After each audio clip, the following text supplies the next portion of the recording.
दोस्तों जिन्ना साढ़े ट्रांसपोर्टर भरावां दे कोलों पिकअपां है या शाहदौर या जैग ऑर्डर गड्डियां है वा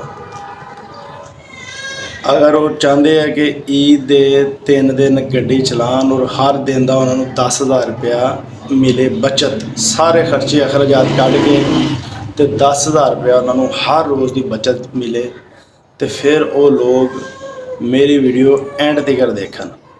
दोस्तों मैं कोई भी तुहाडे कोल कोई पैसा लै नहीं लैना, मैं तो सिर्फ और सिर्फ तुहानूं एक मशवरा देना, जिहड़ी इन्फॉर्मेशन मैनूं मिलदी है वो मैं तुहाडे नाल शेयर कर देना।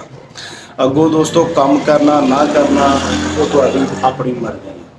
दोस्तों जिहड़ी चीज़ भी अगर मैनूं पता लगदी है और मैनूं ये समझ आती कि यार इस मेरी गल नूं शेयर करन दे नाल काफ़ी लोगों का फायदा हो सकता है तो दोस्तों मैं वो वीडियो बना के तुहाडे नाल शेयर कर देना।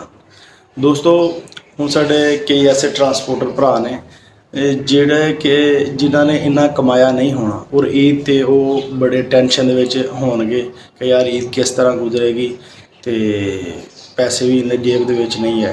तो दोस्तों उन्हां वास्ते वीडियो बड़ी अहम आ क्योंकि हर दिन का 10,000 रुपया बचत तकरीबन कोई 1,000 2,000 उत्ते थल्ले हो सकता है, लेकिन 10,000 रुपया तुसीं ज़हन च रख लो कि उन्होंने बचत मिलेगी 3 दिन गड्डी उन्होंने चलेगी। ठीक है दोस्तों, हुण उन्होंने करना की है।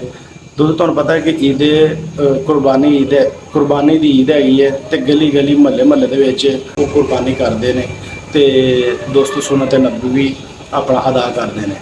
दोस्तों हुकूमत पाकिस्तान तुहानूं पता है कि जी वेस्ट मैनेजमेंट कंपनी हैगी है उन्हों का काम होंदा है कि अगर किते भी कुर्बानी हुई है तो वह जोड़ा भी दोस्तों वेस्ट होंदी है वो चुकते हैं और उन्होंने दोस्तों सैकड़ के हिसाब नाल हर शहर दे विच जिले दे विच तहसील दे विच गड्डियां की जरूरत पैंदी है।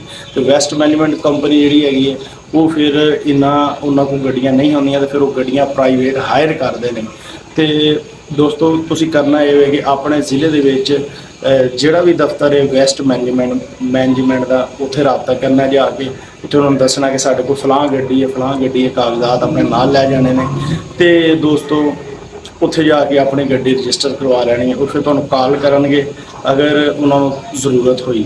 लेकिन दोस्तों तकरीबन 90% गड्डियां लग जांदियां क्योंकि बहुत ज़्यादा तादाद से उन्होंने गड्डियां की जरूरत पैंदी है। तो दोस्तों किस तरह वो हर दिन का सारे खर्चे खराजात डीजल का जो भी है सारे उन्होंने होंगे है तो दोस्तों वो 10 तो 12,000 रुपया इस दरम्यान मेरा ख्याल है वो वेस्ट मैनेजमेंट मालिक उस गड्डी के मालिक नूं देंदे हैं। ठीक है तो अगर कोई साडा भरा 3 दिन काम करना चाहता है ईद तो दोस्तों वो जाके रबता करे दफ्तर दे विच वेस्ट मैनेजमेंट दे ते अपना 3 दिन रोज़ी कमा सकते हैं। एज साड़ी आई दी वीडियो कैसी लगी कमेंट सैक्शन में जरूर दसना। सानूं दे इजाज़त, अल्लाह हाफ़िज़।